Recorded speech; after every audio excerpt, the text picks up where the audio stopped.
Pessoal, ainda sobre a unidade de número 12, falando do contrato de empréstimo, nessa seção de número 3, especificamente falando ainda do comodato, teremos alguns assuntos finais acerca deste contrato. Na seção de número 3, nós vamos tratar de aspectos relacionados à obrigação de restituir e caso o comodatário não respeite, não cumpra com a devolução, que consequências a lei traz para ele, a hipótese, e uma dessas hipóteses, de pagamento de aluguel indenizatório, caso não devolva, e também falaremos ao final um pouco sobre as benfeitorias relacionadas à coisa dada em comodato. Está bem? Então vamos lá. Num primeiro momento, lembre-se, nós estamos falando de contrato de empréstimo que possui, empréstimo é gênero, possui duas espécies, comodato de um lado, tá certo? Mútuo de outro lado. Na seção 1, 2 e agora na seção 3, estamos falando de contrato de comodato, chamado de empréstimo de uso e que recai sobre coisa infungível. Eu te empresto um objeto exato e você me devolve esse mesmo objeto ao final. Falamos então que a principal obrigação do comodatário é devolver o objeto após o uso. Sendo que nas aulas anteriores nós vimos que esse contrato pode ser fixado com prazo determinado ou então, se não for fixado prazo, o tempo do contrato será aquele necessário ao uso da coisa, conforme o destino que se pretendia dar à coisa naquela situação concreta. Está bem? Então eu posso ter um contrato de comodato por prazo determinado ou um contrato de comodato por prazo indeterminado. Neste cenário, o prazo será, no mínimo, aquele necessário ao uso da coisa, conforme destino indicado na celebração do próprio contrato, mesmo que tacitamente. Bacana. Então vamos lá.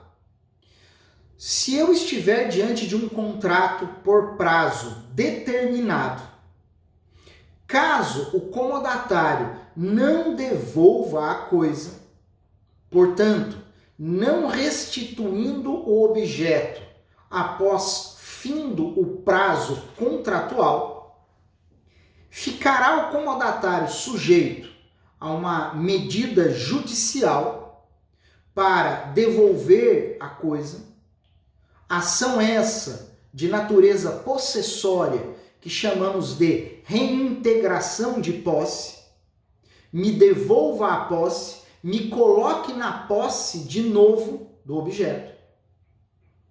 Reintegrar, me coloque novamente na posse da coisa. Por quê? Vamos ao nosso exemplo, está aqui o mouse. Eu, Chacon, sou o possuidor do mouse. Celebramos um contrato de comodato. O que eu vou fazer? Entregar a coisa para você. Você vai usar a coisa. Chegou no final do prazo contratual. Qual é a sua obrigação? Me devolver a coisa. Me restituir a posse da coisa. E se você não fizer isso?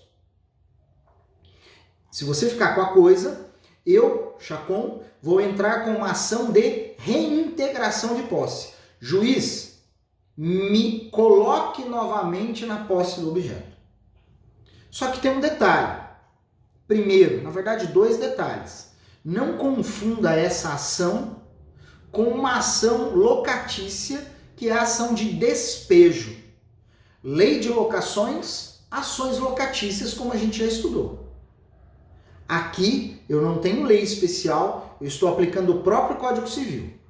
Se o comodatário não devolver a coisa, o comodante entra com uma ação na justiça para forçá-lo a devolver, a restituir o objeto, e essa ação se denomina ação de reintegração de posse. Está bem? Nesta ação, em se tratando de comodato, a lei permite que o comodante fixe um valor de aluguel que o comodatário deverá pagar desde o momento da sua mora até o momento em que efetivamente devolver o objeto. Um aluguel fixado unilateralmente pelo comodante, de caráter meramente indenizatório. O objetivo, inclusive, não é remunerar o uso da coisa, mas sim forçar a devolução. Presta bem atenção. É aluguel, mas o objetivo não é remunerar. É aluguel, mas eu não estou falando de um contrato de locação. Continuo diante de um contrato de comodato.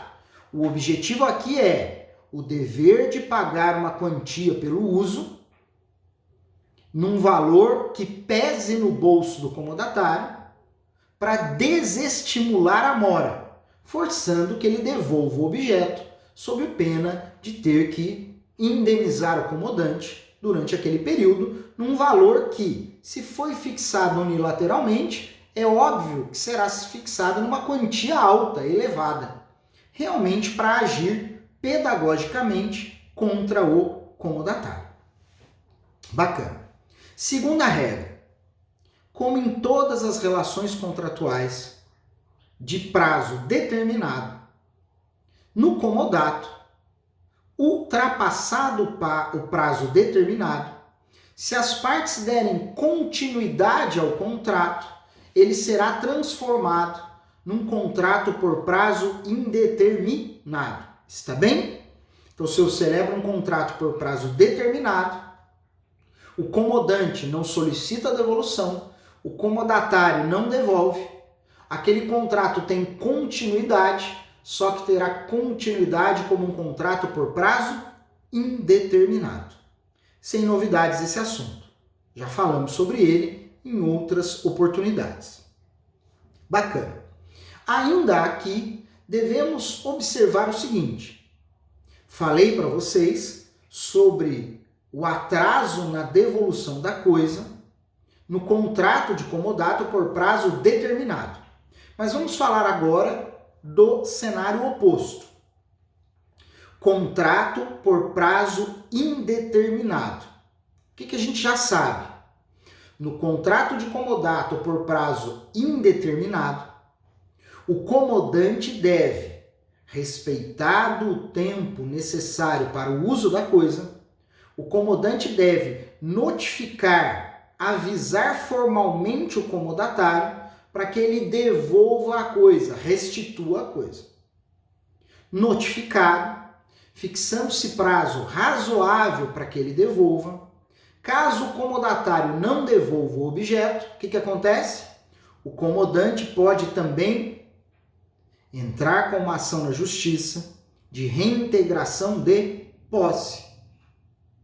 E, no mesmo modelo que já falamos, fixar ali um aluguel em caráter meramente indenizatório. Está bem? Então, dois caminhos diferentes. No contrato por prazo determinado, findo o prazo, o comodatário deve devolver a coisa e, não devolvendo no prazo, poderá já o comodante entrar com uma ação na justiça de reintegração de posse e exigir um aluguel indenizatório.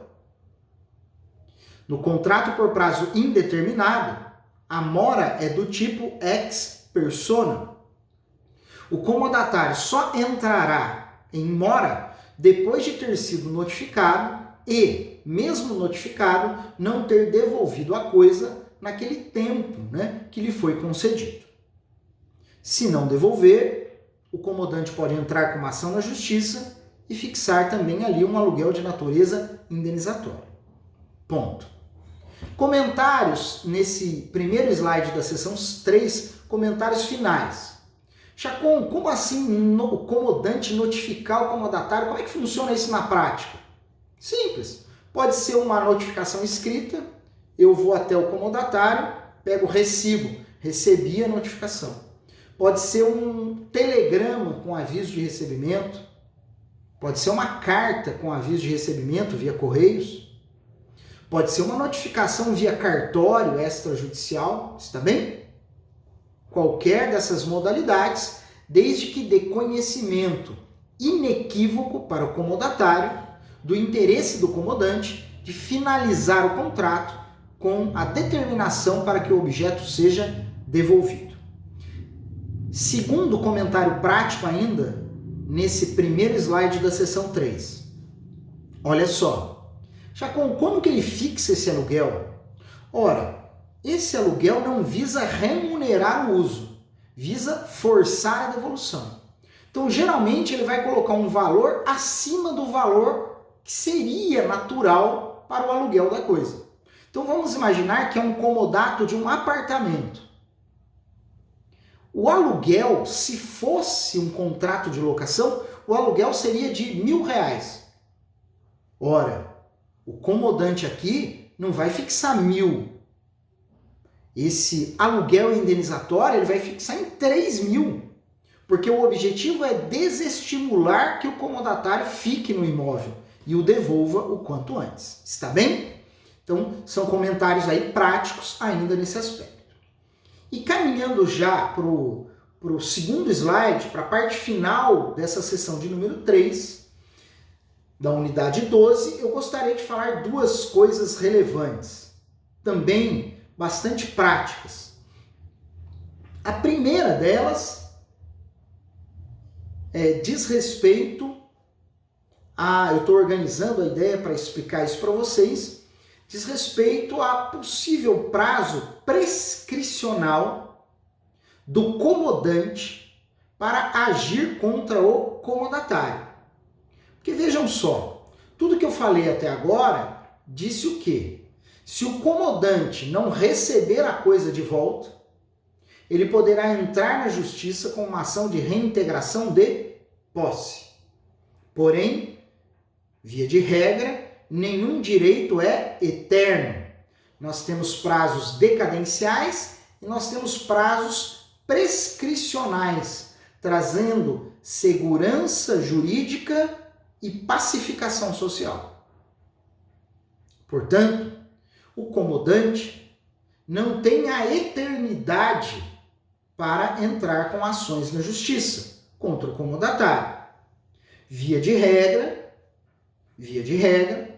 o comodante terá 10 anos para ingressar com a ação de reintegração de posse contra o comodatário.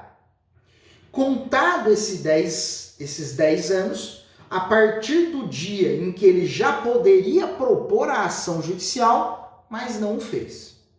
Então vamos imaginar uma linha do tempo. Um comodato por prazo determinado de 3 anos. Está certo? Vamos imaginar que esse contrato teve início no ano de 2010. Por 3 anos. Um comodato de um apartamento. 2010, 2011, 2012, 2013. Comodato de um apartamento. Contrato por prazo determinado. Está certo? O comodante diz para o comodatário, me devolva a coisa. Ele não devolve. Notifica, me devolva a coisa, já venceu o prazo. Ele não devolve. Desde 2013, o comodante já pode entrar na justiça contra o comodatário com uma ação de reintegração de posse. Beleza.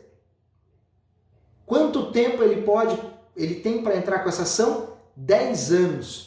De 2013, portanto, até 2023. Hoje, nesse momento, ele ainda estaria dentro do direito de entrar com uma ação judicial contra a figura do comodante. Por que nós falamos de 10 anos, Chacon? Simples, porque, em regra, 10 anos é o tempo clássico da aquisição da propriedade imobiliária por uso capião. Está bem? Então, em 10 anos, o comodatário não adquiriria a coisa naquele sentido de forma alguma. Então, é uma correlação que se faz nesse tópico. Em resumo, o comodante tem prazo para entrar com a ação contra o comodatário devidamente constituído em mora, seja no contrato por prazo determinado ou não. E esse prazo, via de regra, vem sendo trabalhado pela doutrina como um prazo de 10 anos. Está bem? Ponto, mas com uma observação final, que é o quê? Não se esqueça que para a aquisição por uso capião são necessários requisitos específicos declinados no Código Civil, tá certo? E a posse precária nem sempre dá direito a usucapir. O que é a posse precária?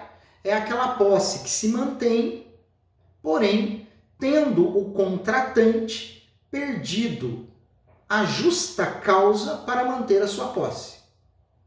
Se eu tenho um comodato de 2010 a 2013, o comodatário tem justo motivo para se manter com a coisa. Depois de 2013, ele tem justo motivo? Não. A sua posse se tornou precária. E, via de regra, a posse precária, vencido o prazo do contrato, por exemplo, não permite a aquisição por uso capião. Mas a nossa aula não tem o objetivo de tratar desse assunto. Nossa aula não é de direito das coisas. Uso capião é um tema de aquisição da propriedade. E se você pode, e tem o desejo de entender sobre isso, veja lá nos temas específicos de direito das coisas, aquisição da propriedade, uso capião. É uma das modalidades. Está bem? E por fim, nesta sessão 3, eu quero retomar o assunto das benfeitorias. Falei sobre isso numa outra sessão, vamos retomar aqui. As benfeitorias podem ser necessárias, úteis, voluptuárias. Tema que também já se estudou em Teoria Geral do Direito Civil. Está certo? Em outras aulas, aqui mesmo de contratos, eu já falei sobre isso. Então vamos lá. As benfeitorias necessárias recaem para o comodante, eu já falei sobre isso. As benfeitorias úteis e voluptuárias não são indenizáveis. Não são indenizáveis pelo comodante. Então, se o comodatário gastar com o objeto a título de benfeitoria útil ou voluptuária, ele não poderá exigir do comodante que o indenize em razão dessas benfeitorias. Chacon, mas e se as benfeitorias forem necessárias? Muda a regra. Se o comodatário gastar com benfeitoria necessária, ele deve ser indenizado pelo comodante. Inclusive, se ele não for indenizado pelo comodante, ele poderá exercer um direito que é o direito de reter consigo a coisa. Direito de retenção.